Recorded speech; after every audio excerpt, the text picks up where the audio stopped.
엄마도 아들이 장려 치르느라 힘든 건 바라지 않으시죠? 병실 문이 조용히 닫혔습니다. 재산을 다 증여받았다고 믿은 아들과 며느리는 임종을 앞둔 어머니를 홀로 남겨둔 채 병원 주차장을 빠져나갔어요. 평생 아들만 바라보며 청소일로 강남 건물까지 마련해준 어머니 최복순. 하지만 그녀가 쏟아부은 헌신은 자신의 임종조차 지키지 않는 아들의 차가운 배신으로 돌아왔습니다.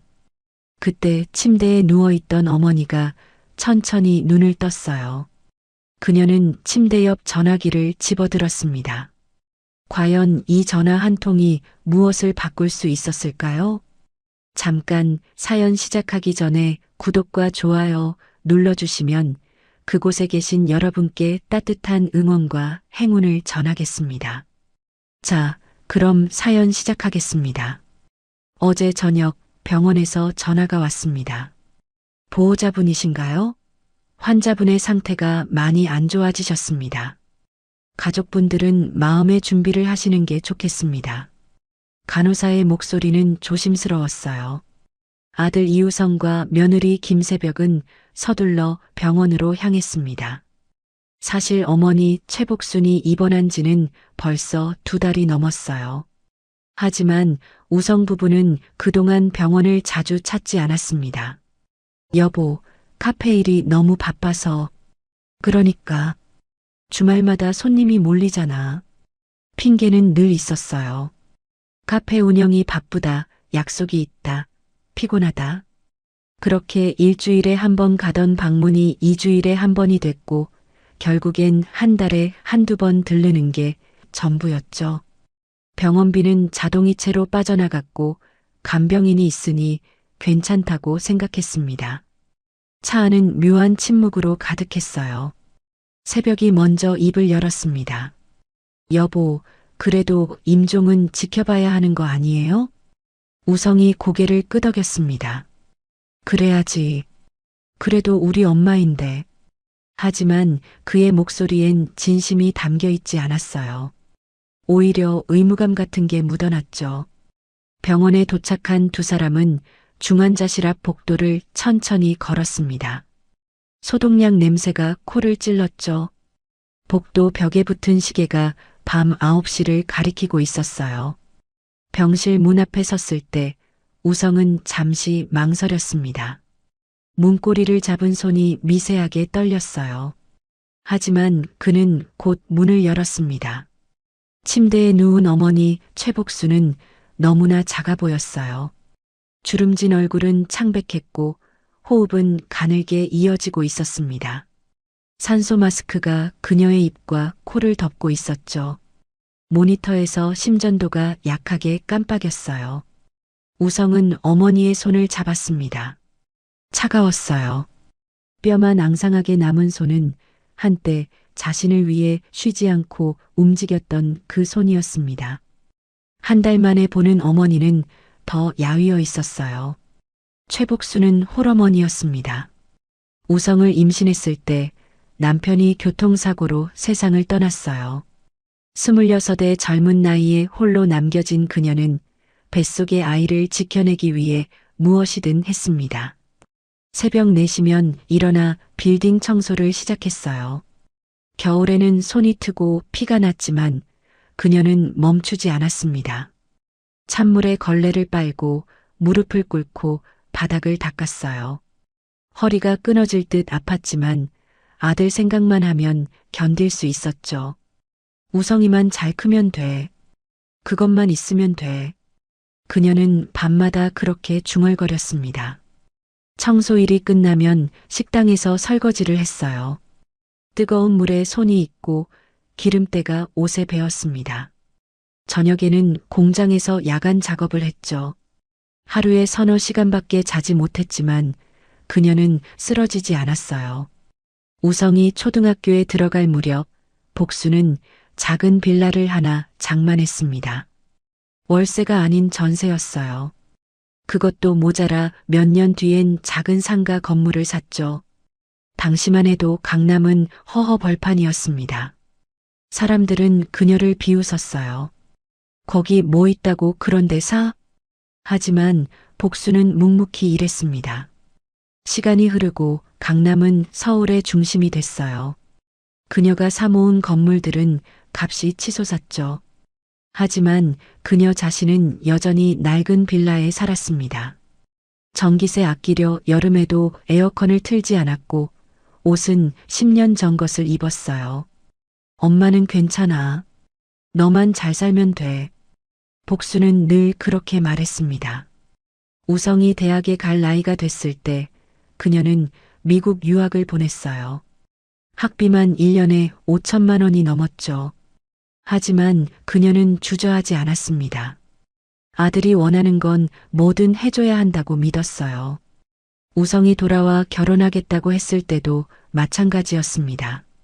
결혼 자금으로 3억 원을 줬고 강남에 신혼집까지 마련해줬어요. 그것도 모자라 며느리가 갖고 싶어하는 명품 가방까지 사줬죠. 어머니, 정말 감사해요. 새벽은 환하게 웃었지만 복수는 그 웃음이 진심인지 알 수 없었습니다. 몇 년 뒤 우성이 카페를 하고 싶다고 했어요. 엄마, 나 사업 한번 해보고 싶어? 강남에 카페를 하면 그렇게 잘 된대. 복수는 고민하지 않았습니다. 강남 마련한 건물 한 채를 아들에게 증여했어요.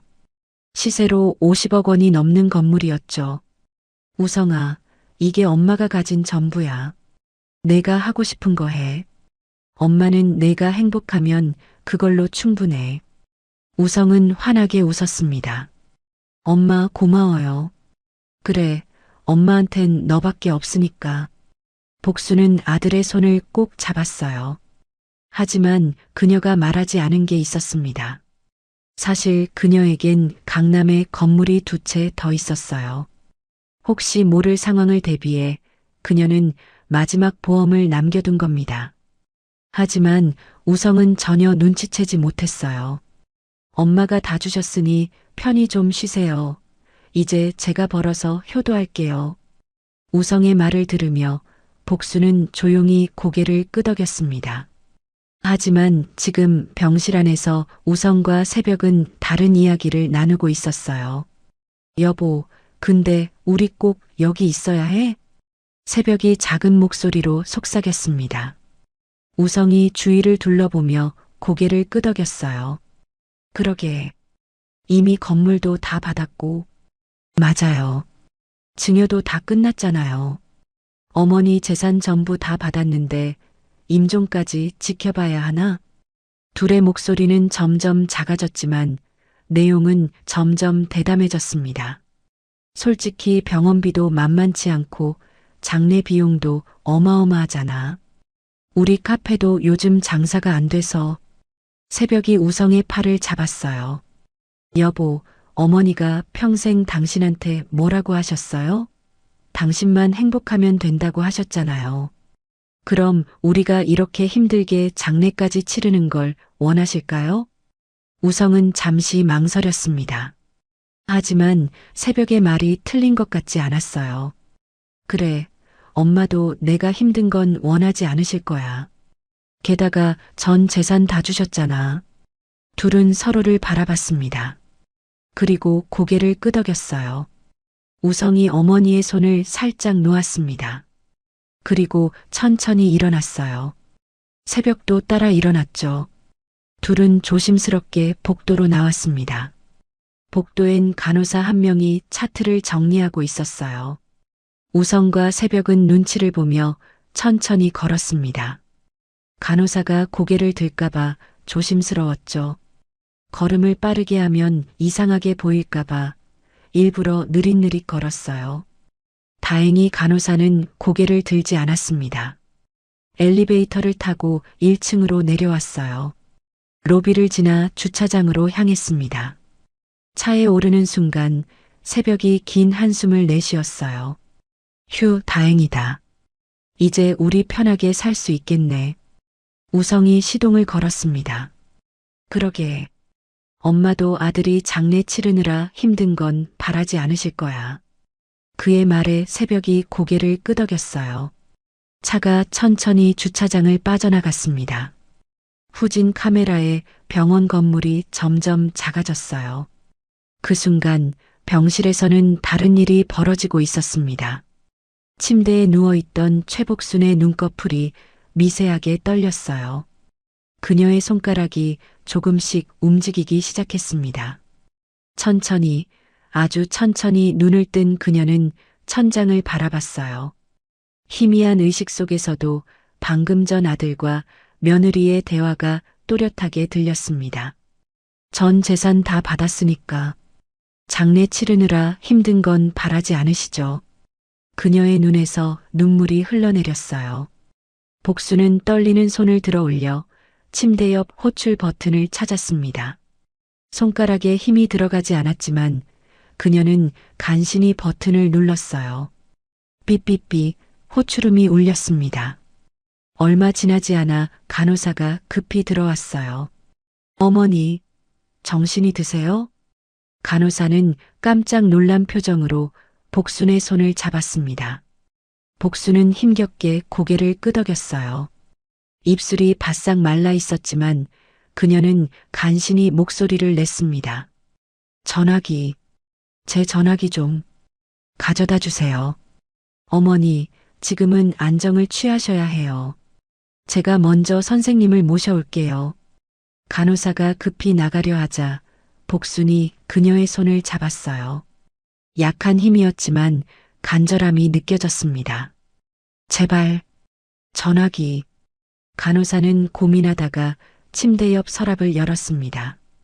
그 안에 복순의 휴대폰이 있었어요. 간호사가 전화기를 건네자 복순은 떨리는 손으로 그것을 꼭 잡았습니다.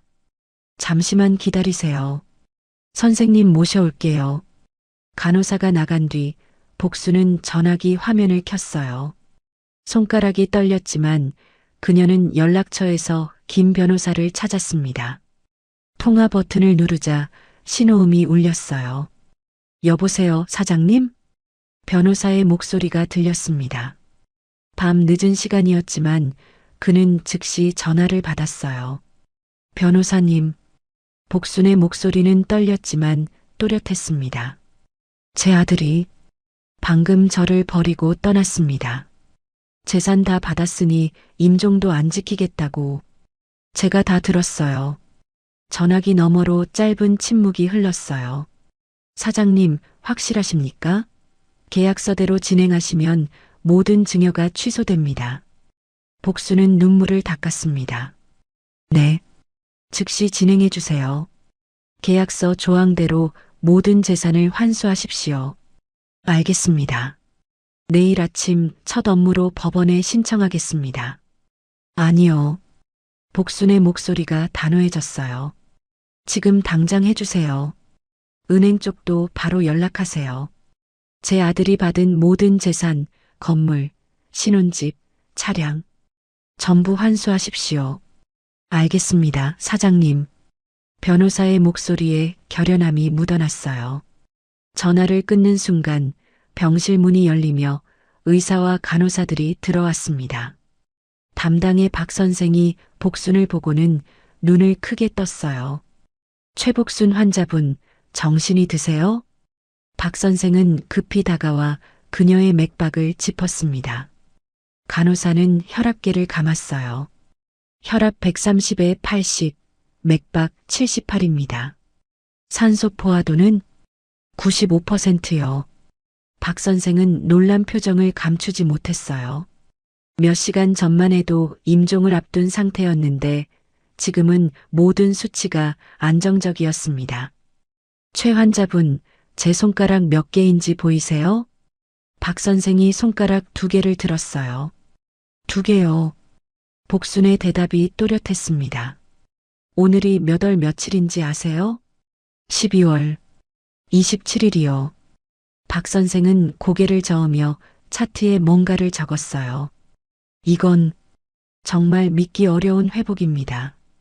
혹시 어디 불편한 곳 있으세요? 없어요. 복수는 천천히 상체를 일으켰습니다. 간호사가 급히 침대를 올려줬어요. 아직 무리하시면 안 됩니다. 천천히 움직이세요. 박 선생이 청진기를 꺼내 복순의 심장 소리를 들었어요. 폐소리도 확인했습니다. 그는 고개를 갸웃하며 간호사에게 지시했어요. 혈액 검사랑 심전도 다시 측정하세요. X-레이도 한 번 더 찍어봅시다. 네, 선생님. 간호사들이 분주하게 움직였습니다.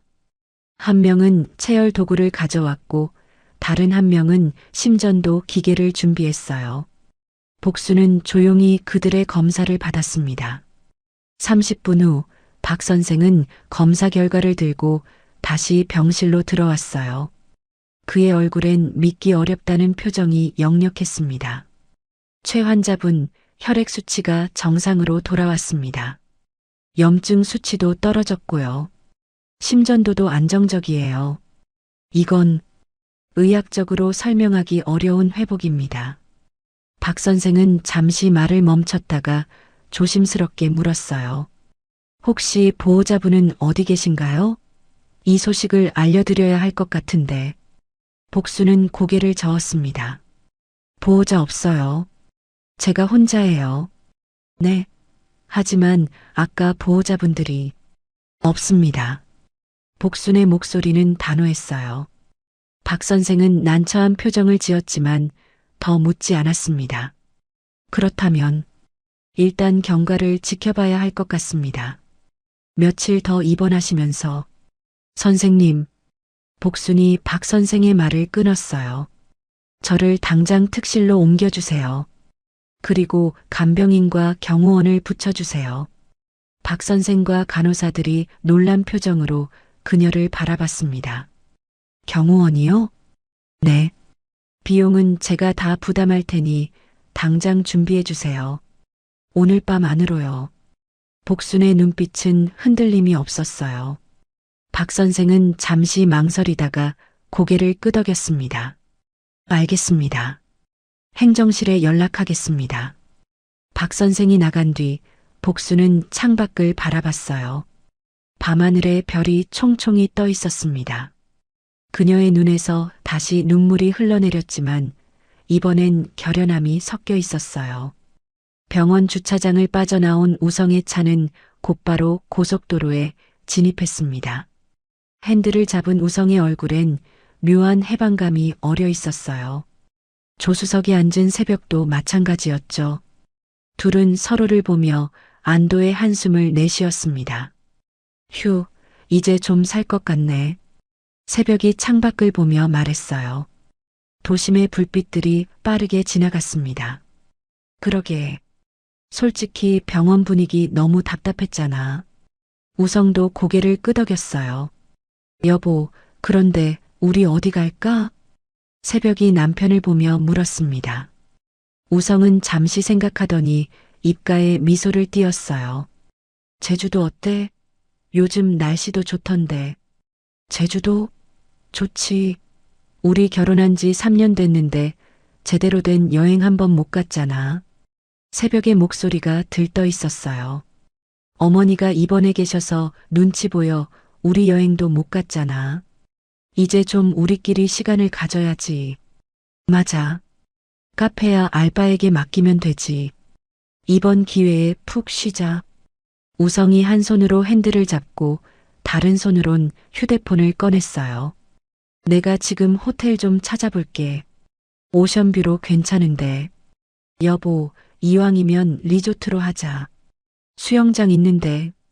두 사람은 신이 나서 여행 계획을 짜기 시작했어요. 제주도 맛집 리스트를 검색하고 렌터카 예약 사이트를 둘러봤죠. 방금 전까지 임종을 앞둔 어머니 곁에 있었다는 게 믿기지 않을 만큼 그들은 들떠 있었습니다. 여보, 여기 봐. 이 리조트 진짜 좋은데? 조식 뷔페도 포함이래. 오, 괜찮다. 이걸로 예약하자. 차는 시속 100km로 고속도로를 달리고 있었어요.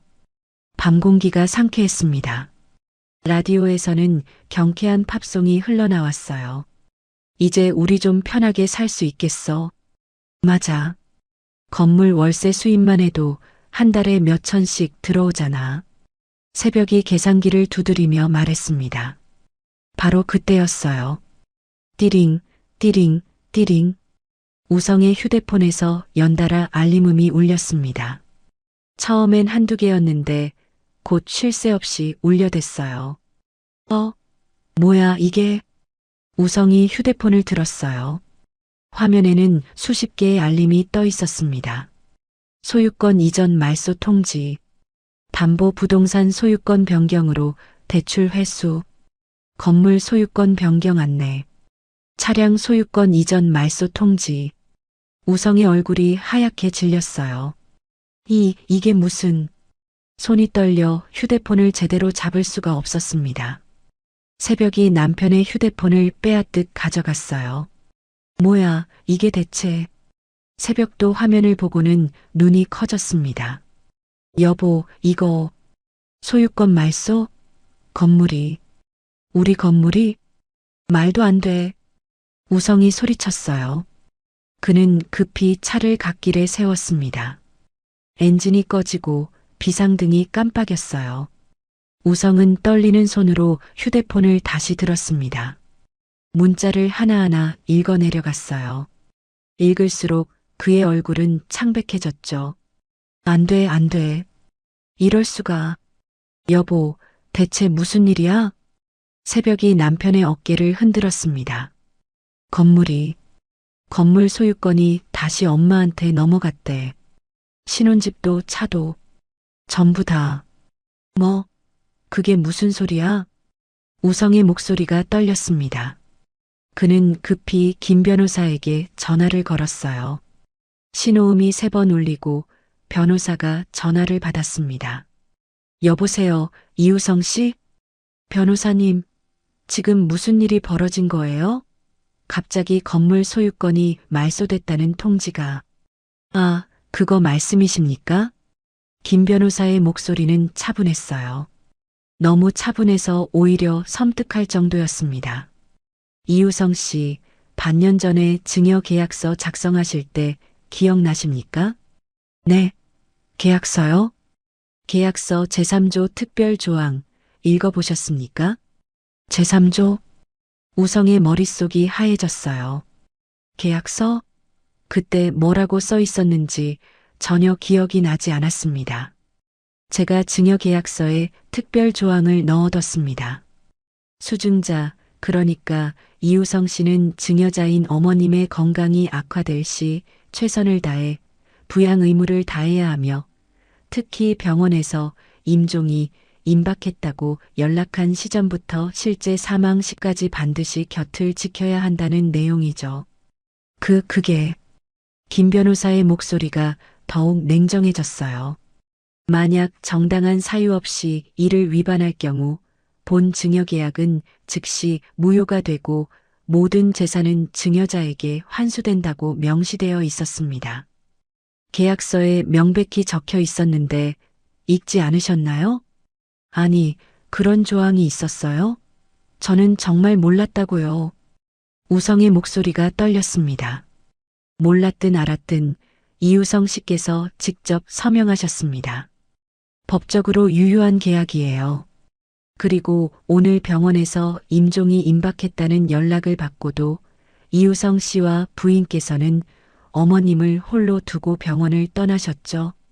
제가 확인한 바로는 정확히 10분 전입니다. 그건 어머님께서 모든 걸 들으셨어요. 그리고 저에게 즉시 재산 환수를 지시하셨습니다. 김 변호사의 목소리는 단호했어요. 계약서대로 강남 건물, 신혼집 아파트, 차량, 모든 소유권이 어머님께 돌아갔습니다. 법원과 등기소에 긴급 처리 요청이 들어가 방금 완료됐어요. 안 돼요. 변호사님, 제발. 우성이 애원했지만 김 변호사는 흔들리지 않았습니다. 죄송합니다.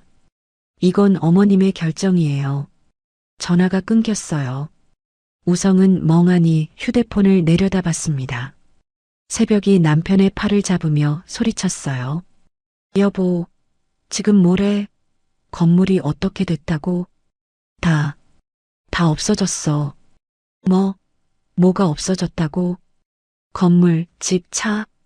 전부 다 엄마한테 다시 넘어갔어. 우성의 목소리는 허탈했어요.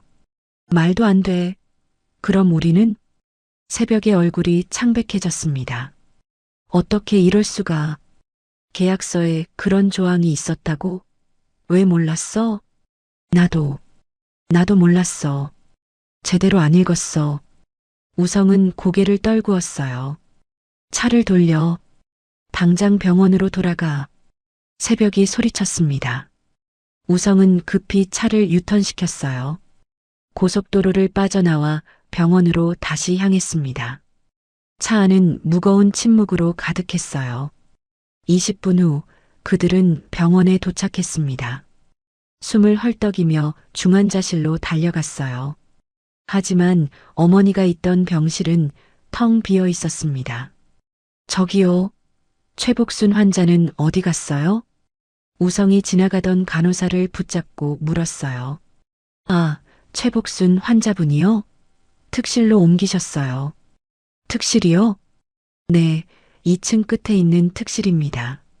간호사가 가리키는 방향으로 달려갔어요. 복도 끝 고급스러운 문이 보였습니다. 하지만 문 앞에는 2명의 경호원이 서 있었어요.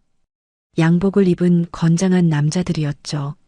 어머니, 엄마. 우성이 문을 열려고 했지만 경호원이 그를 막아섰습니다. 죄송합니다. 환자분께서 면회 사절하셨어요.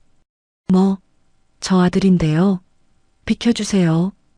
우성이 소리쳤지만 경호원은 꿈쩍도 하지 않았어요. 어머니, 문 좀 열어주세요. 제발. 새벽도 함께 소리쳤지만 병실 안에서는 아무 대답이 없었어요. 문은 굳게 닫혀 있었습니다. 엄마, 제발. 제가 잘못했어요. 우성의 목소리가 떨렸어요. 하지만 문은 열리지 않았습니다. 경호원이 우성의 팔을 잡았어요. 조용히 하시죠. 다른 환자분들께 피해가 됩니다. 나요. 우성이 몸부림쳤지만 소용없었습니다. 경호원 한 명이 조용히 말했어요. 환자분께서 전해달라고 하셨습니다. 이제 스스로 살아가라고요. 돌아가십시오. 결국 그들은 병실 문 앞에서 쫓겨나듯 복도로 나왔어요. 우성은 문 앞에 주저앉아 고개를 떨구었습니다. 엄마. 그의 목소리는 떨렸지만 문은 끝내 열리지 않았어요. 일어나. 이제 어떡해. 새벽이 남편을 일으켜 세웠습니다. 두 사람은 어쩔 수 없이 병원을 나왔어요. 일단 집으로 가자. 집에 가서 생각해 보자고. 우성이 차에 시동을 걸었습니다. 하지만 신혼집 아파트에 도착했을 때 그들은 경악할 수밖에 없었어요. 현관문 앞에 법원 공고문이 붙어 있었던 겁니다. 소유권 이전 말소에 따른 퇴거 요청. 본 부동산의 소유권이 최복순 명의로 환원됨에 따라 점유자는 즉시 퇴거 바람. 이게 뭐야? 우성이 떨리는 손으로 공고문을 떼어냈어요. 여보, 우리 집에도 못 들어간다고? 새벽의 목소리가 떨렸습니다. 우성이 도어락 비밀번호를 눌렀어요. 하지만 삐삐삐 오류음만 울렸습니다. 비밀번호가 이미 변경된 거예요. 말도 안 돼. 이게 우리 집인데. 일단 다른 데 가자. 호텔이라도. 새벽이 남편의 팔을 잡았어요. 두 사람은 차를 몰아 강남의 고급 호텔로 향했습니다. 이럴 때일수록 제대로 된 곳에서 머리를 식혀야 한다고 생각했죠. 어서 오십시오. 디럭스 스위트 1박에 50만 원입니다. 프론트 직원이 환하게 웃으며 말했어요. 네, 카드요. 우성이 신용카드를 내밀었습니다. 직원이 카드를 긁고 영수증을 내밀었어요. 감사합니다.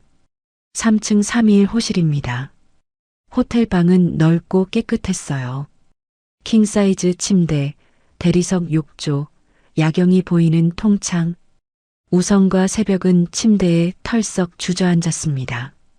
일단 오늘은 여기서 자고 내일 다시 생각해보자. 우성이 말했어요. 그래. 배고픈데 룸서비스 시킬까? 그래, 시키자. 새벽이 메뉴판을 펼쳤습니다. 스테이크, 와인, 샐러드. 20만 원어치를 주문했어요. 이럴 때일수록 제대로 먹어야지. 우성이 와인 잔을 들었습니다. 다음 날 그들은 호텔 조식 뷔페를 먹고 체크아웃했어요. 하지만 갈 곳이 없었습니다. 집엔 들어갈 수 없고 카페는 건물 소유권이 어머니에게 넘어가 문을 닫은 상태였죠. 일단 다시 호텔 잡자. 며칠 있으면 해결 방법이 나올 거야. 우성이 말했어요.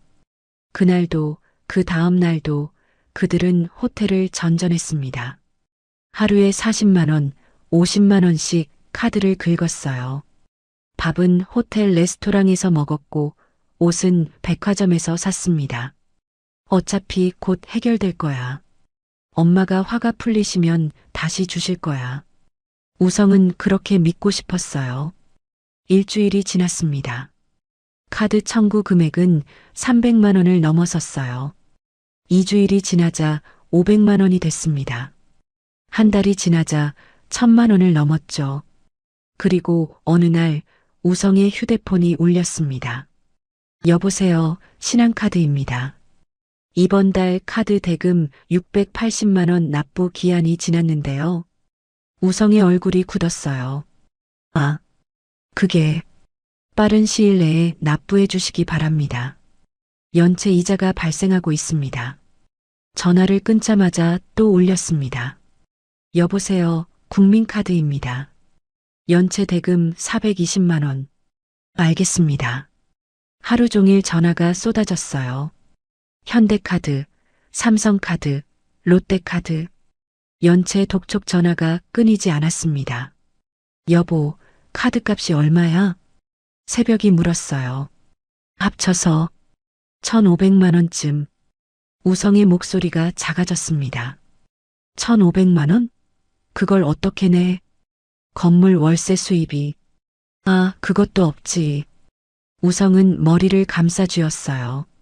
일주일 후 카드가 하나둘씩 정지되기 시작했습니다. 신한카드 연체 60일 경과. 카드 사용 정지. 국민카드연 체금 미납. 카드 사용 정지. 여보, 카드가 안 돼. 새벽이 편의점에서 물 한 병을 사려다 카드가 거절당했어요. 다른 카드 써봐. 하지만 모든 카드가 막혔습니다. 그날 밤 호텔에서도 쫓겨났어요. 더 이상 결제할 카드가 없었던 겁니다. 이제 어떡해. 새벽이 로비에 주저앉았어요. 모텔이라도 가자. 우성이 새벽의 팔을 잡았습니다. 하지만 새벽은 그 손을 뿌리쳤어요. 모텔? 그것도 돈이 있어야지. 현금이 좀 있잖아. 얼마나? 10만 원? 그걸로 며칠이나 버티겠어? 새벽의 목소리가 날카로워졌습니다. 일단 가자. 여기 서 있을 순 없잖아. 둘은 싸구려 모텔로 갔어요. 하룻밤에 3만 원짜리였습니다. 형광등이 깜빡거리고 벽은 얇아서 옆방 소리가 다 들렸죠. 이게 뭐야? 새벽이 침대 시트를 보며 인상을 찌푸렸어요. 일단 오늘만 자자. 우성이 말했지만 새벽은 대답하지 않았습니다. 다음 날 아침 둘은 마주 앉아 라면을 끓여 먹었어요. 편의점에서 산 1,000원짜리 라면이었습니다. 이게 우리 팔자야? 새벽이 젓가락을 놓으며 말했어요. 미안해. 미안하면 뭐해? 당신이 계약서를 제대로 읽었어야지. 나도 몰랐다고. 몰랐다고? 50억짜리 건물 받으면서 계약서를 안 읽어? 새벽의 목소리가 점점 커졌습니다. 그건 당신 때문이야. 전부 다 당신 때문이라고. 너도 같이 병원 나왔잖아. 우성도 목소리를 높였어요. 내가 나가자고 했어? 당신이 먼저 그러잖아. 너도 동의했잖아. 전 재산 다 받았으니까 괜찮다고. 두 사람은 서로를 비난하기 시작했습니다. 목소리는 점점 커졌고 급기야 물건을 집어 던지기까지 했어요. 이렇게는 못 살겠어. 새벽이 소리쳤습니다. 뭐, 당신이랑 이렇게 사느니 차라리 혼자 사는 게 나아. 새벽이 가방을 챙기기 시작했어요. 야, 너 지금 뭐 하는 거야? 나가는 거 안 보여? 어디를 가? 우리 엄마한테로 갈 거야. 당신이랑은 더 이상 못 살겠어. 새벽이 문을 열었습니다. 새벽아. 우성이 그녀의 팔을 잡으려 했지만 새벽은 뿌리쳤어요. 손대지 마. 쾅. 문이 거칠게 닫혔습니다. 우성은 텅 빈 방에 혼자 남았어요. 그는 바닥에 주저앉아 고개를 떨구었습니다. 이게 뭐야? 그의 손이 떨렸어요. 건물도 집도 차도 아내도 모든 게 사라졌습니다. 단 하루 만에 모든 걸 잃어버린 겁니다. 아내가 문을 쾅 닫고 나간 지 사흘이 지났습니다. 우성은 모텔방에 혼자 남아 있었어요. 창밖으로 겨울 해가 지고 있었습니다. 방 안은 어두웠고 그는 침대 끝에 앉아 멍하니 벽을 바라봤어요. 주머니엔 10,000원이 남았습니다. 오늘 저녁 라면 하나 사면 그걸로 끝이었어요. 내일은 어떻게 하지? 그는 고개를 떨구었습니다. 다음 날 아침 문을 두드리는 소리가 들렸어요. 손님 계시죠?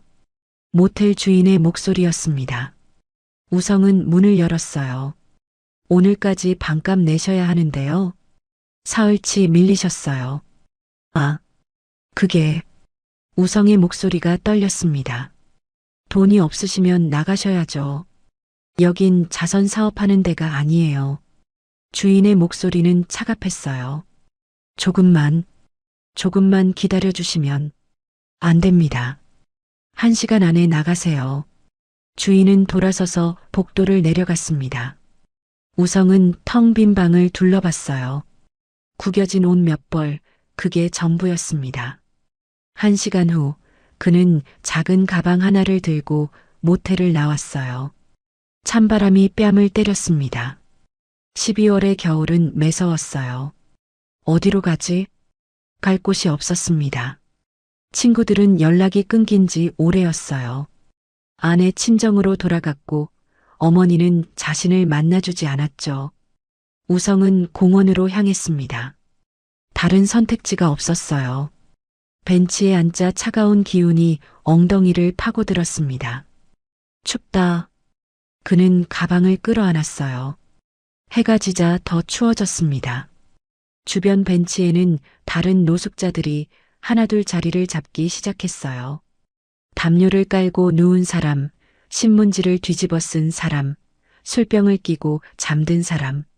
이게 내 자리구나. 우성은 쓴웃음을 지었습니다.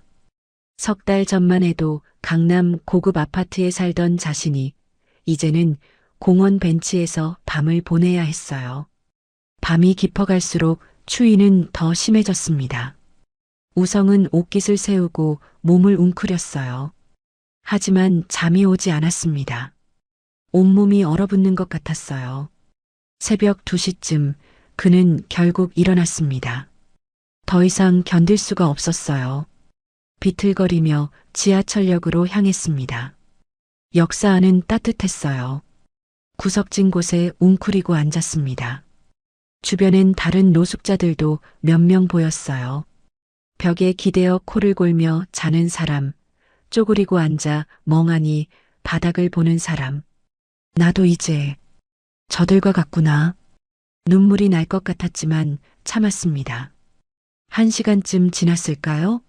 영무원이 다가왔어요. 손님, 여기서 주무시면 안 됩니다. 죄송합니다. 조금만. 안 됩니다. 나가주세요.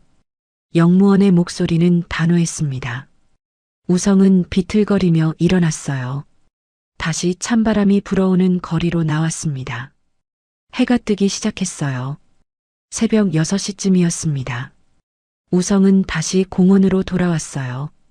벤치에 앉아 고개를 떨구었습니다. 공원을 배회하다 쓰레기통 앞에 섰습니다.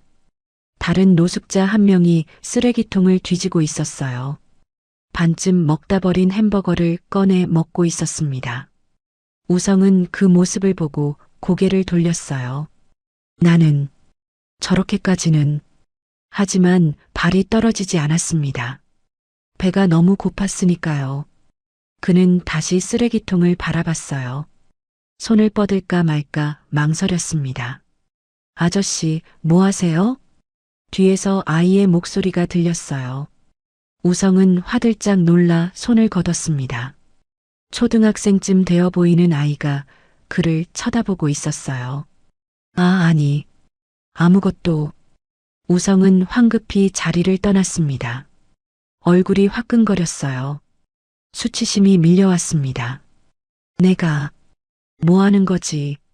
그는 벤치에 주저앉았어요. 고개를 떨구고 손으로 얼굴을 가렸습니다. 이틀이 더 지났습니다. 우성은 여전히 거리를 떠돌았어요. 낮에는 공원을 배회하고 밤에는 지하철역이나 찜질방 로비 구석에서 쪼그리고 앉아 있었습니다. 하지만 어디에서도 환영받지 못했어요. 눈물이 흘러내렸어요. 지나가던 사람들이 그를 힐끗 보고 지나갔습니다. 아무도 멈춰 서지 않았어요. 날이 저물었습니다. 우성은 공원 화장실에서 수돗물로 얼굴을 씻었어요. 거울에 비친 자신의 모습을 봤습니다.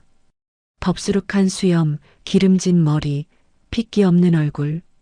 초라했어요. 이게 나야? 예전의 자신은 온데간데 없었습니다. 명품 옷을 입고 비싼 차를 몰고 고급 레스토랑에서 밥을 먹던 그 사람은 사라졌어요. 밤이 되자 또다시 추위가 몰려왔습니다. 우성은 벤치에 누웠어요. 신문지를 주워 몸에 덮었습니다. 온몸이 떨렸어요. 엄마, 어머니 생각이 났습니다. 엄마도 지금까지 모든 게 엄마가 다 준 거였어. 문득 깨달았어요. 어머니가 자신을 키우기 위해 얼마나 고생했는지. 새벽부터 밤까지 일하고 손이 트고 허리가 아파도 참으며 그 모든 게 자신을 위해서였다는 걸. 미안해요, 엄마. 우성은 조용히 중얼거렸습니다.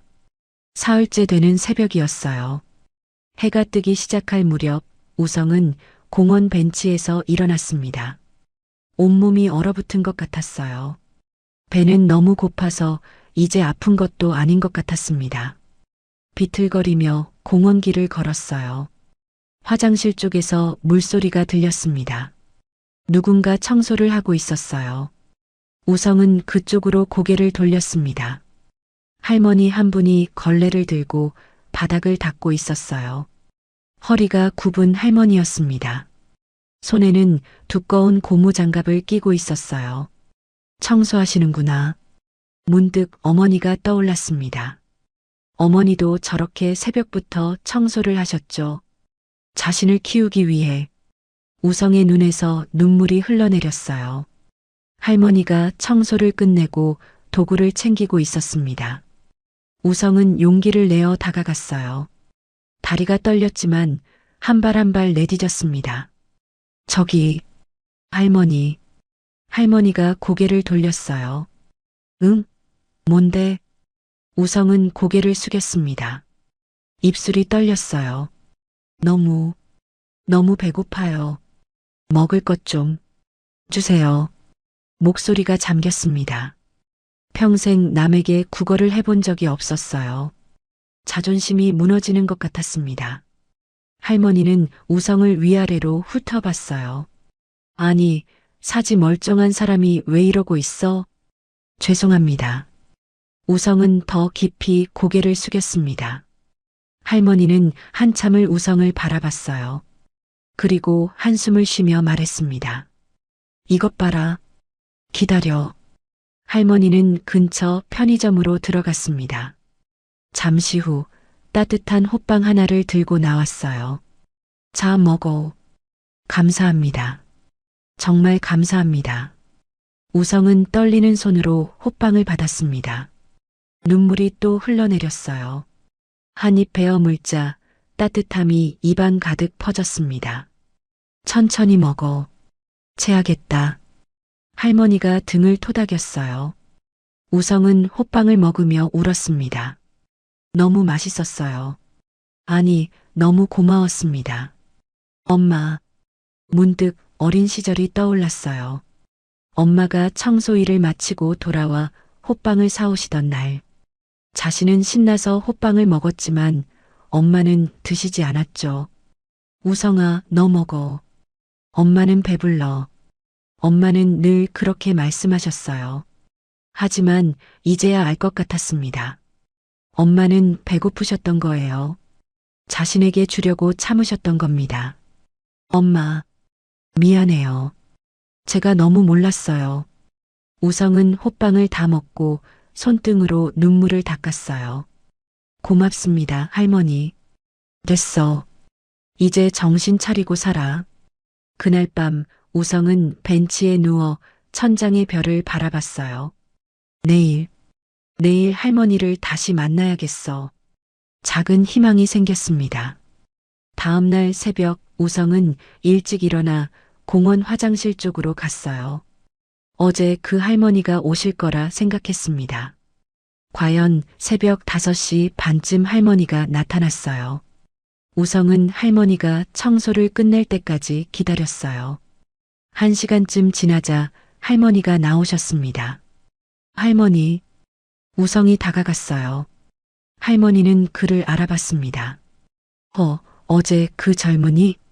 네. 할머니. 우성은 고개를 숙였어요. 저도 일할 수 있을까요? 할머니는 눈을 크게 떴습니다. 일? 청소일 말하는 거야? 네.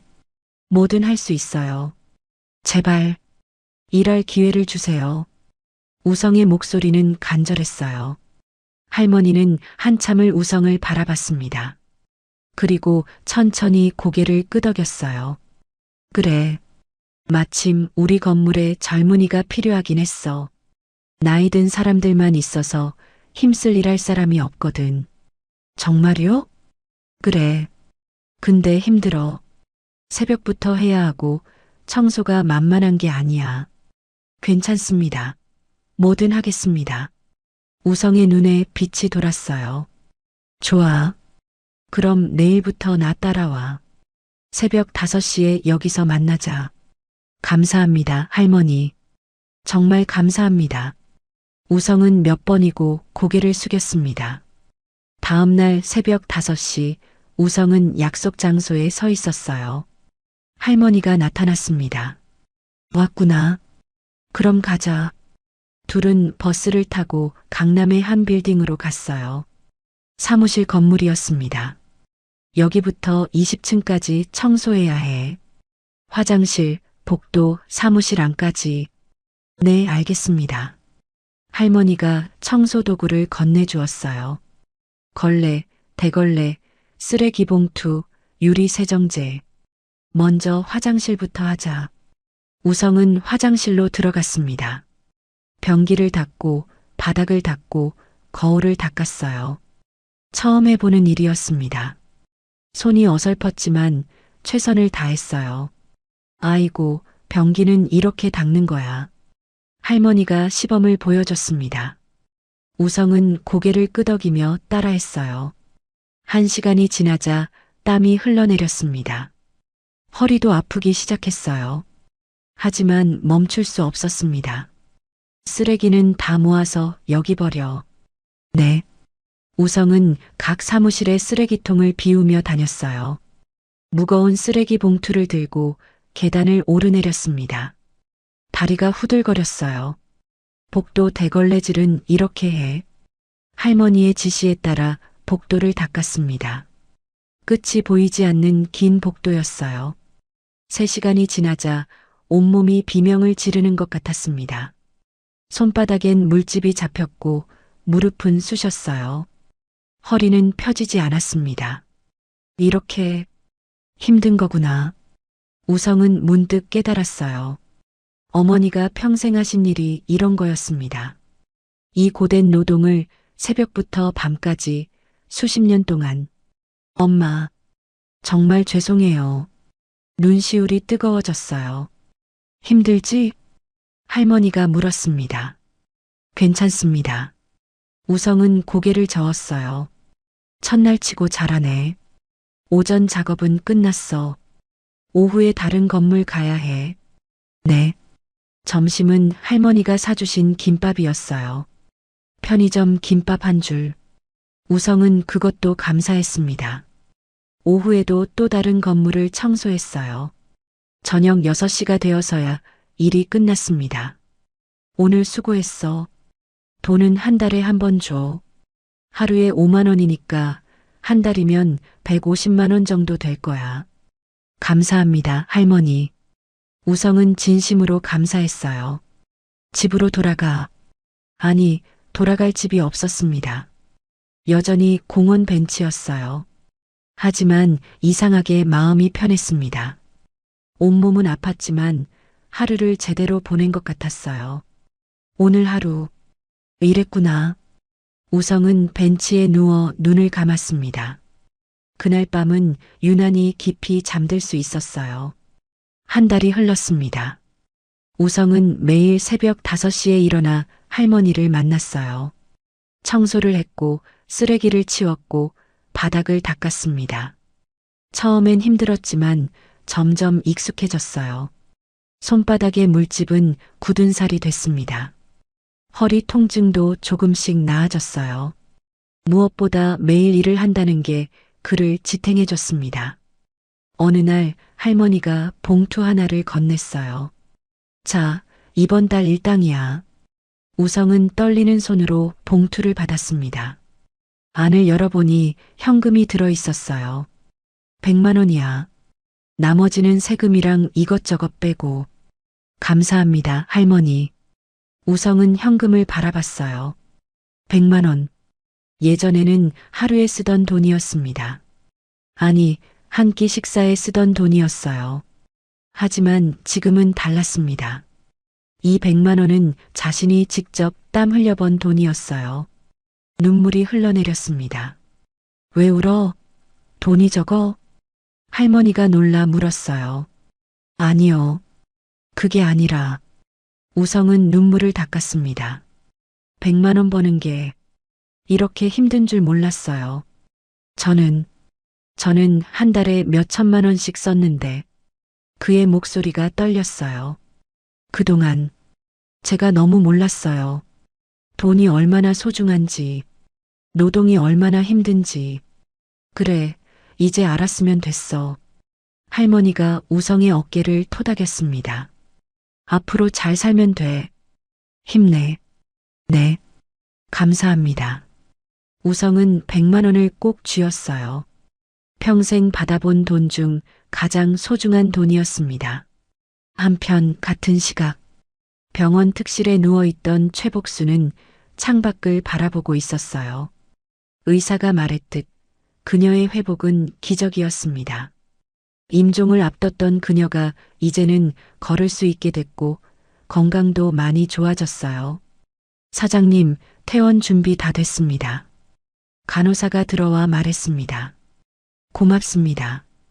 복수는 천천히 일어났어요. 창밖으로 서울의 풍경이 보였습니다. 우성이 잘 지내고 있을까? 아들 생각이 났어요. 하지만 그녀는 고개를 저었습니다. 아니야. 지금 도와주면 안 돼. 스스로 깨달아야 해. 그녀는 가방을 들고 병실을 나왔어요. 김 변호사가 로비에서 기다리고 있었습니다. 사장님, 차 준비됐습니다. 실버타운으로 바로 가시죠? 네. 복수는 고개를 끄덕였어요. 차는 서울 외곽의 고급 실버타운으로 향했습니다. 드넓은 정원과 현대식 건물이 보였어요. 이곳은 최고급 시설을 갖춘 곳이었습니다. 어서 오세요, 최복수님. 직원이 환하게 웃으며 맞이했어요. 복수는 자신의 방으로 안내받았습니다. 넓은 원룸이었어요. 깨끗한 침대, 소파, TV, 작은 주방까지 모든 게 새 것이었습니다. 식사는 1층 식당에서 하시면 되고요. 프로그램은 이 책자에 나와 있어요. 요가, 수영, 미술, 음악. 원하시는 걸 자유롭게 참여하시면 됩니다. 감사합니다. 복수는 창밖을 바라봤어요. 정원에서 어르신들이 산책하고 있었습니다. 다들 편안한 표정이었어요. 나도 이제 나를 위해 살아야지. 복수는 조용히 중얼거렸습니다. 저녁 시간 식당으로 내려갔어요. 뷔페식으로 차려진 음식들이 가득했습니다. 한식, 양식, 중식, 고급 레스토랑 못지않았어요. 여기 앉으세요. 한 할머니가 손짓했습니다. 감사합니다. 복수는 자리에 앉았어요. 저는 박순자예요. 여기 온 지 1년 됐어요. 최복순입니다. 오늘 막 들어왔어요. 아, 그래요? 여기 정말 좋아요. 음식도 맛있고 프로그램도 많고. 순자의 얼굴엔 미소가 가득했어요. 복수는 밥을 먹으며 주변을 둘러봤습니다. 다들 편안하게 웃으며 이야기하고 있었어요. 평생 일만 하다 이런 곳에 와본 적이 없었습니다. 이런 삶도 있구나. 새로운 세상이었어요. 다음 날 아침 복수는 요가 프로그램에 참여했습니다. 처음 해보는 거였지만 강사가 친절하게 알려줬어요. 호흡을 천천히 하세요. 그래요, 잘하셨어요. 몸이 풀리는 것 같았어요. 오후에는 미술 시간에 참여했습니다. 물감으로 그림을 그리는 게 이렇게 재미있는 줄 몰랐어요. 저녁에는 순자와 다른 어르신들과 함께 산책을 했습니다. 복순 씨, 자식 있어요? 순자가 물었어요. 네. 아들이 하나 있어요. 그래요? 우리는 딸이 둘인데 가끔 찾아와요. 복수는 아들 생각에 가슴이 아팠어요.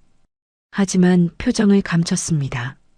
우성이 지금쯤 뭐 하고 있을까? 밤이 되어 방으로 돌아왔어요. 복수는 침대에 누워 천장을 바라봤습니다. 아들이 걱정됐어요. 잘 먹고 있을까? 어디서 자고 있을까? 아프진 않을까? 하지만 그녀는 고개를 저었습니다. 세월이 흘렀습니다. 3년이라는 시간이 지났어요. 우성은 여전히 청소 일을 하고 있었습니다. 새벽 5시면 일어나 할머니를 만났고 건물을 청소했어요. 오후 6시에 일이 끝나면 그는 곧바로 다른 일터로 향했습니다. 저녁에는 대리운전을 했어요. 밤 10시부터 새벽 3시까지 전화가 오면 어디든 달려갔습니다. 술 냄새 나는 차 안에서 취객들의 잔소리를 들으며 운전대를 잡았어요. 주말에는 식당 설거지를 했습니다.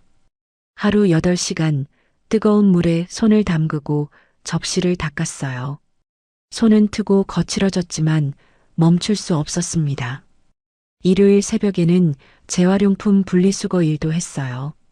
무거운 박스를 들고 병을 나르고 캔을 분류했습니다. 더럽고 냄새나는 일이었지만 우성은 마다하지 않았어요. 닥치는 대로 일했습니다. 하루에 4시간만 자고 나머지 시간은 모두 일했어요. 몸은 지쳤지만 그는 멈추지 않았습니다. 그동안 우성은 돈을 모았어요. 한 푼 한 푼 아껴가며 통장에 넣었습니다. 월세 고시원에서 살며 최소한의 생활비만 썼어요. 라면으로 끼니를 때우고 옷은 헝겊을 계속 입었습니다. 청소일로 한 달에 100만 원, 대리운전으로 150만 원, 설거지로 60만 원, 재활용품 분리수거로 40만 원. 합치면 한 달에 350만 원 정도 벌었어요. 생활비로 50만 원을 쓰고 나머지 300만 원은 모두 저축했습니다. 그렇게 3년을 모으니 통장에 1억 원이 넘게 모였어요. 할머니, 저 이제 전세집을 구하려고요. 어느 날 우성이 할머니에게 말했습니다. 오, 그래. 장하다. 드디어 내 집이 생기는구나. 할머니가 환하게 웃으며 등을 두드려줬어요. 할머니 덕분입니다. 정말 감사해요. 아니야. 내가 열심히 한 거지. 그동안 얼마나 고생했어. 내가 다 봤어. 할머니는 우성이 밤낮 없이 일하는 걸 알고 있었어요. 가끔 새벽에 우성의 눈밑이 까맣게 멍든 걸 보면 안쓰러웠지만 말리지 않았습니다. 그 아이가 뭔가를 이루려고 애쓰는 걸 알았으니까요. 우성은 고개를 숙였습니다. 며칠 후 우성은 작은 빌라에 전세 계약을 했어요. 낡은 건물이었지만 자신의 집이었습니다. 3천만 원짜리 반지하 빌라. 좁고 어두웠지만 우성에게는 궁전 같았어요. 내 집이 생겼다. 우성은 텅 빈 방에 서서 사방을 둘러봤습니다. 눈물이 났어요. 3년 전 50억짜리 건물을 가졌던 자신. 하지만 그때는 행복하지 않았습니다. 지금 이 작은 방이 훨씬 소중했어요. 자신이 직접 땀 흘려번 돈으로 마련한 집이었으니까요. 짐을 풀고 우성은 책상에 앉았습니다. 서랍에서 편지지를 꺼냈어요. 펜을 들었지만 한참을 망설였습니다. 엄마에게 뭐라고 써야 하지? 3년 동안 어머니를 만나지 못했어요. 아니, 만날 용기가 없었습니다. 이렇게 초라한 모습으로 어떻게 찾아가겠어요? 하지만 이제는 달랐습니다. 자신의 힘으로 집을 마련했고 매달 월급을 받으며 살고 있었어요. 비록 청소일이고 대리운전이지만 떳떳했습니다. 우성은 펜을 들고 천천히 쓰기 시작했어요. 엄마, 3년 만에 편지를 씁니다. 그동안 어떻게 지내셨는지 모르겠어요. 건강하시죠? 엄마, 저는 지금 청소 일을 하고 있어요. 새벽부터 건물을 청소하고 저녁에는 대리운전을 하고 주말에는 식당에서 설거지를 합니다. 닥치는 대로 일했어요. 처음엔 정말 힘들었어요. 하루에 4시간밖에 못 자고 온몸이 아팠어요. 하지만 이제는 괜찮아요. 엄마, 이제야 알았어요. 엄마가 평생 얼마나 고생하셨는지, 저를 키우기 위해 얼마나 힘든 일을 하셨는지, 정말 죄송해요. 그동안 저는 엄마의 희생을 당연하게 여겼어요. 엄마가 주신 모든 걸 함부로 썼어요. 하지만 이제는 알아요. 돈이 얼마나 소중한지, 노동이 얼마나 힘든지. 엄마, 저 이제 조금은 철이 든 것 같아요. 3년 동안 돈을 모아서 전세집을 마련했어요. 작은 빌라지만 제 힘으로 얻은 집이에요. 정말 자랑스러워요. 엄마, 언젠가 꼭 뵙고 싶어요. 그때까지 건강하세요. 항상 감사하고 사랑합니다. 아들 우성 올림. 편지를 다 쓰고 우성은 눈물을 닦았어요. 하지만 편지만 보내는 건 부족한 것 같았습니다. 뭔가 선물을 함께 보내고 싶었어요. 뭘 보낼까? 우성은 고민했습니다. 돈은 많지 않았어요. 전세 보증금을 내고 나니 통장에 남은 건 7천만 원 정도였습니다. 하지만 그 돈은 비상금으로 아껴야 했어요. 그는 거리를 걸으며 상점들을 둘러봤어요. 옷가게, 신발 가게, 액세서리 가게. 하지만 어느 것도 마음에 들지 않았습니다. 한참을 걷다가 한 속옷 가게 앞에 멈춰 섰어요. 진열대에 내복이 걸려 있었습니다. 따뜻해 보이는 기모 내복이었어요. 엄마, 추울 텐데. 겨울이 다가오고 있었습니다. 엄마는 평생 자신에게만 돈을 쓰고 자신은 늘 낡은 옷을 입으셨어요. 우성은 가게 안으로 들어갔습니다. 어서 오세요. 점원이 환하게 웃으며 맞이했어요. 저 내복 좀 보려고요. 어머니 드릴 건데. 아, 그러세요? 이쪽에 있어요. 점원이 내복 코너로 안내했습니다. 여러 종류의 내복이 걸려 있었어요. 우성은 하나하나 만져봤습니다. 부드러운 것, 두꺼운 것, 얇은 것. 어떤 게 엄마한테 좋을까 고민했어요. 이건 기모가 두껍게 들어가서 따뜻해요. 어르신들이 많이 찾으시는 제품이에요. 점원이 한 벌을 꺼내 보여줬습니다. 얼마예요? 89,000원이에요. 우성은 잠시 망설였어요. 89,000원. 자신이 청소일로 하루 벌어서 이틀치 일당이었습니다. 대리운전을 5번 해야 버는 돈이었죠. 하지만 주저하지 않았습니다. 이걸로 주세요. 네, 사이즈는 어떻게 되세요? 우성은 어머니의 체구를 떠올렸어요. 작고 마른 몸. 중간 사이즈로 주세요. 네, 포장해 드릴게요. 점원이 내복을 예쁜 상자에 담았습니다. 우성은 카드를 꺼내다가 멈췄어요. 그리고 지갑에서 현금을 꺼냈습니다. 5만원권 1장, 만원권 4장. 자신이 직접 땀 흘려 번 돈이었어요. 그 돈으로 엄마한테 처음으로 선물을 사는 겁니다. 감사합니다. 또 오세요. 우성은 상자를 꼭 안고 가게를 나왔어요. 집으로 돌아와 편지와 내복을 함께 포장했습니다. 하지만 어머니의 주소를 몰랐어요. 변호사님한테 물어봐야겠다. 우성은 김 변호사에게 전화를 걸었습니다. 신호음이 울렸어요. 여보세요? 변호사님, 저 이우성입니다. 이우성 씨? 김 변호사의 목소리가 놀란 듯 했어요. 네, 어머니 주소 좀 알 수 있을까요? 어머니 주소요? 네, 편지랑 선물을 보내고 싶어서요. 전화 너머로 짧은 침묵이 흘렀습니다. 알겠습니다. 문자로 보내드리겠습니다. 감사합니다, 변호사님. 전화를 끊고 얼마 지나지 않아 문자가 왔어요. 실버타운. 엄마가 실버타운에 계시는구나. 우성은 마음이 놓였어요.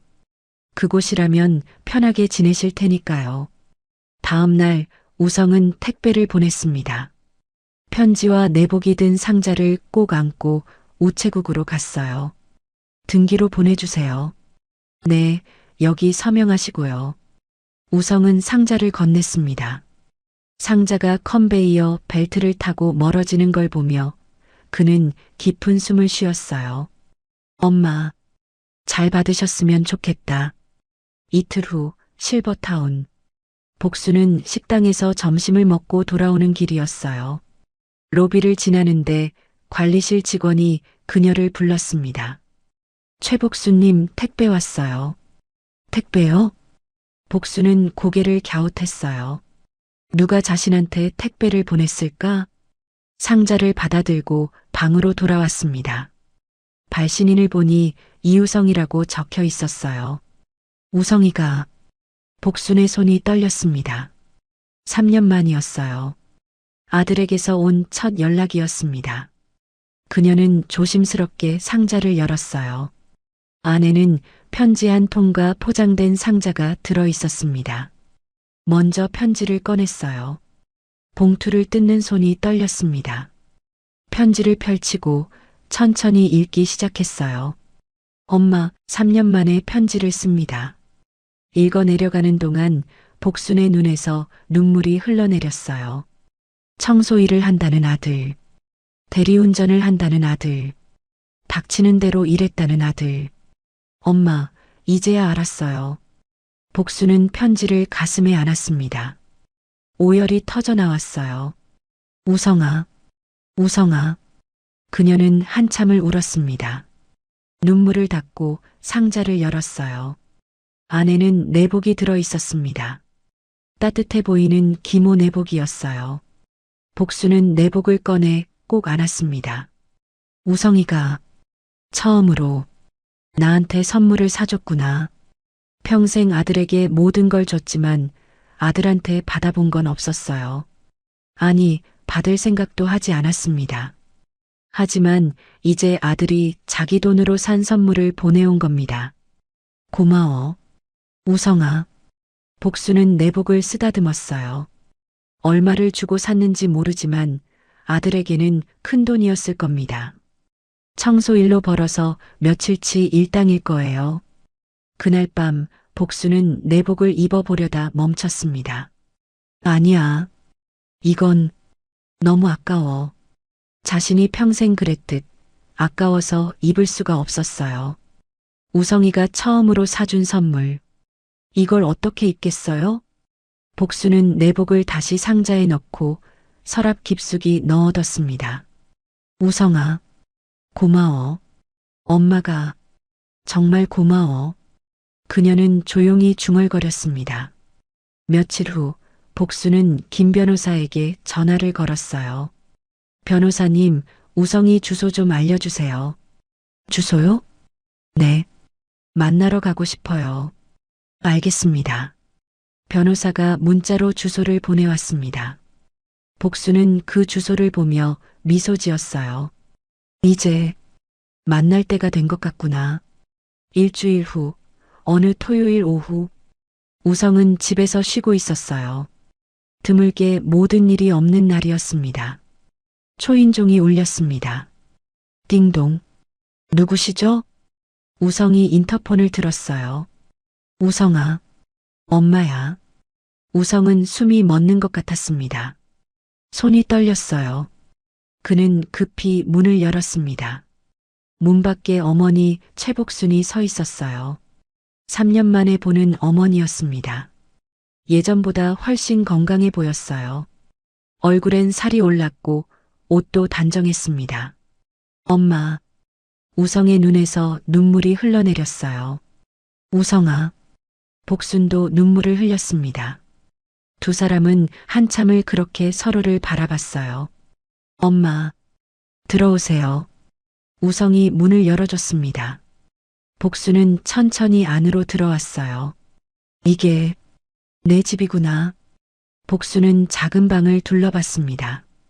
좁고 낡았지만 깨끗했어요. 네, 제가 번 돈으로 마련한 집이에요. 우성의 목소리가 떨렸습니다. 장하다. 복순이 아들의 손을 잡았어요. 엄마 앉으세요. 둘은 작은 탁자를 사이에 두고 마주 앉았습니다. 편지 잘 받았어. 선물도. 복순이 말했어요. 엄마 마음에 드셨어요? 내복. 그럼. 정말 좋더라. 그럼 입으셨어요? 우성이 물었습니다. 복순은 잠시 말을 멈췄어요. 아직은. 네. 왜요? 혹시 마음에 안 드셨어요? 우성이 불안한 표정을 지었습니다. 아니야. 복수는 고개를 저었어요. 그럼 왜 안 입으세요? 네가 돈 벌어서 사준 걸. 어떻게 입냐? 복순의 목소리가 떨렸습니다. 아까워서, 너무 아까워서 못 입겠더라. 엄마. 우성은 어머니의 손을 꼭 잡았어요.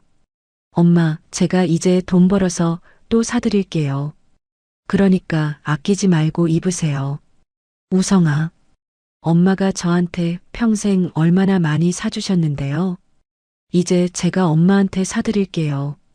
그러니까 아끼지 말고 쓰세요. 복수는 아들을 꼭 안았습니다. 고마워. 정말 고마워, 우성아. 엄마, 제가 죄송해요. 그동안 정말 몰랐어요. 우성도 어머니를 안았어요. 엄마가 이렇게 고생하신 줄 정말 몰랐어요. 두 사람은 한참을 안고 울었습니다. 이제 저한테 쓰지 말고 엄마한테 쓰면서 편히 사세요. 제가 이제 효도할게요. 그래. 고마워, 우성아. 복수는 아들의 거칠어진 손을 쓰다듬었어요. 물집이 굳은 살로 변한 손, 노동으로 단단해진 손. 이제야 우리 아들이 진짜 어른이 됐구나. 복수는 조용히 미소 지었습니다. 어머니와 재회한 후 우성의 삶은 조금씩 변하기 시작했어요. 주말마다 실버타운을 찾아가 어머니와 시간을 보냈습니다. 함께 산책을 하고 밥을 먹고 이런저런 이야기를 나눴어요. 평범한 일상이었지만 우성에게는 그 어느 때보다 소중한 시간이었습니다. 우성아, 너무 무리하지 마라. 일을 너무 많이 하는 거 아니냐? 어머니가 걱정스러운 표정으로 물었어요. 괜찮아요, 엄마. 이제 익숙해졌어요. 우성은 환하게 웃었습니다. 거칠어진 손을 보며 복수는 가슴이 아팠지만 아들의 밝은 표정에 안심했어요. 그래도 건강 챙겨야 한다. 네, 알겠어요. 두 사람의 왕래 소식은 금방 퍼졌습니다. 작은 동네였으니까요. 그리고 그 소식은 뜻밖의 사람에게도 전해졌어요. 어느 날 저녁 우성이 대리운전을 마치고 집으로 돌아오는 길이었습니다. 골목 입구에 누군가 서 있었어요. 가로등 아래 익숙한 실루엣이 보였습니다. 새벽아? 우성은 멈춰섰어요. 김새벽이었습니다. 3년 만에 보는 전 아내였어요. 오빠. 새벽이 다가왔습니다. 예전처럼 화려하게 차려입고 있었어요. 명품 가방을 들고 잘 차려입은 모습이었습니다. 여기서 뭐해? 우성의 목소리는 차가웠어요. 오빠 만나러 왔지. 소식 들었어. 무슨 소식? 어머니랑 다시 왕래하신다며? 어머니가 용서하신 거야? 새벽에 눈이 반짝였습니다. 우성은 고개를 끄덕였어요. 그래. 엄마를 다시 뵙고 있어. 그럼 어머니가 재산도 다시 주신 거야? 새벽의 목소리가 들떴어요. 뭐? 우성은 새벽을 빤히 바라봤습니다. 어머니가 이제 용서해 주신 거잖아. 그럼 재산도 다시 물려주실 거 아냐? 건물이랑 집이랑. 새벽아. 우성이 새벽의 말을 끊었어요. 엄마는 아무것도 안 주셨어. 나는 여전히 청소일하고 대리운전하면서 살아. 뭐? 그럼 왜 만나는데? 새벽이 어이없다는 표정을 지었어요. 그냥 엄마니까. 우성은 담담하게 말했습니다. 오빠, 정신 차려. 어머니가 다시 재산 주실 때까지 잘 보여야지. 지금이 기회야. 새벽아, 난 그런 거 바라고 엄마 만나는 거 아니야. 에이, 무슨 소리야. 어머니가 용서하셨으면 당연히 재산도 돌려주셔야지. 새벽이 우성의 팔을 잡았어요. 오빠, 우리 다시 합치자. 뭐? 우린 아직 부부잖아. 법적으로 이혼한 것도 아니고 그냥 떨어져 있었던 거잖아. 새벽의 목소리는 달콤했어요. 어머니가 재산 다시 주시면 우리 예전처럼 살 수 있어. 강남 아파트에서 좋은 차 타고 여행도 다니고. 새벽아. 우성이 새벽의 손을 뿌리쳤습니다. 난 그런 거 원하지 않아. 뭐? 왜? 오빠도 예전으로 돌아가고 싶잖아. 아니야. 난 지금이 좋아. 우성은 고개를 저었어요. 오빠 미쳤어? 청소일이 좋다고? 대리운전이 좋다고? 그래. 지금이 좋아. 우성의 목소리는 단호했습니다. 내가 번 돈으로 사는 게 좋아. 내 힘으로 집을 마련한 게 자랑스러워. 예전처럼 엄마 돈으로 사는 건 이제 싫어. 오빠. 그리고 새벽아. 우성이 새벽을 똑바로 바라봤어요. 우리 이혼하자. 뭐? 새벽의 얼굴이 굳었습니다. 이혼 절차 밟을 거야. 변호사 선임할 테니까 너도 준비해. 오빠, 왜 이러는 거야? 우리 다시 잘 살 수 있잖아. 새벽아, 우린 이미 끝났어. 3년 전에. 우성의 목소리는 차분했어요. 넌 날 떠났어. 내가 돈이 없어지자 떠났잖아. 그리고 지금 다시 온 건 내가 다시 돈을 가질 거라고 생각해서지. 아니야, 오빠. 난 됐어. 우성이 고개를 저었습니다. 난 이제 너 같은 사람이랑 살고 싶지 않아. 돈만 보는 사람이랑은. 오빠. 새벽이 소리쳤지만 우성은 돌아서서 집으로 들어갔어요. 문을 닫는 순간 새벽의 울음소리가 들렸습니다. 하지만 우성은 뒤돌아보지 않았어요. 이혼 서류에 도장을 찍는 순간 모든 게 끝났습니다. 우성과 새벽은 더 이상 부부가 아니었어요. 오빠, 정말 후회 안 해? 법원 복도에서 새벽이 물었습니다. 안 해. 우성은 고개를 저었어요. 난 이제 내 인생을 살 거야. 내 힘으로. 바보 같아. 새벽은 고개를 돌렸습니다. 하이힐 소리를 내며 복도를 걸어 나갔어요. 우성은 창밖을 바라봤습니다. 햇살이 따스했어요. 이제 진짜 새로운 시작이구나. 그는 깊은 숨을 쉬고 법원을 나왔습니다. 그로부터 1년이 흘렀습니다. 어느 따뜻한 봄날 오후 실버타운 정원에서 최복순과 이우성이 나란히 걷고 있었어요. 복순은 아들이 사준 내복을 입고 있었습니다. 처음엔 아까워서 입지 못했지만 아들이 또 사주겠다는 약속을 지켰어요.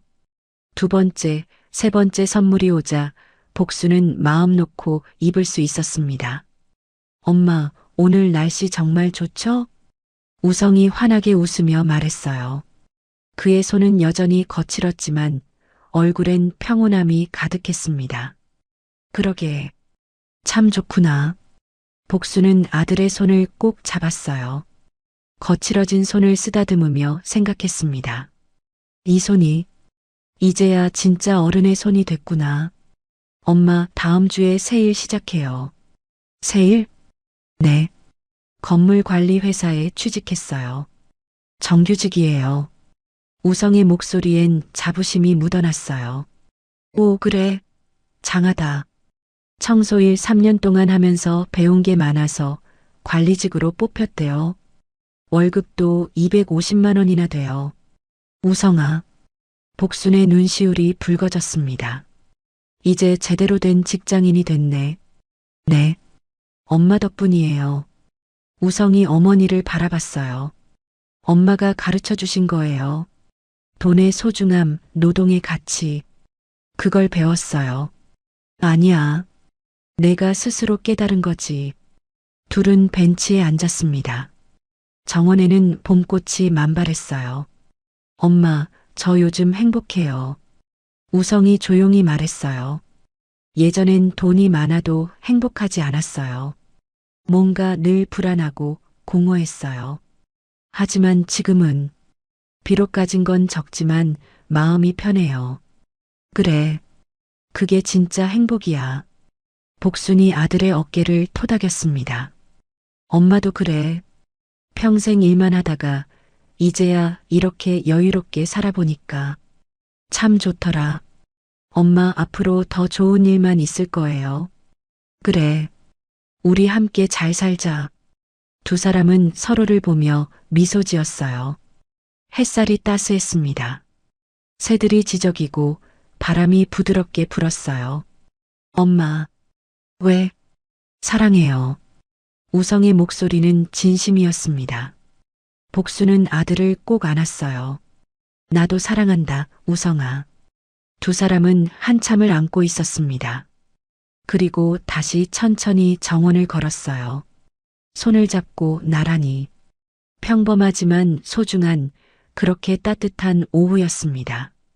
긴 이야기 끝까지 들어주신 여러분들께 오늘도 따뜻한 하루가 되시길 바라며 가족의 소중함을 다시 한번 느끼는 시간이 되셨기를 바랍니다.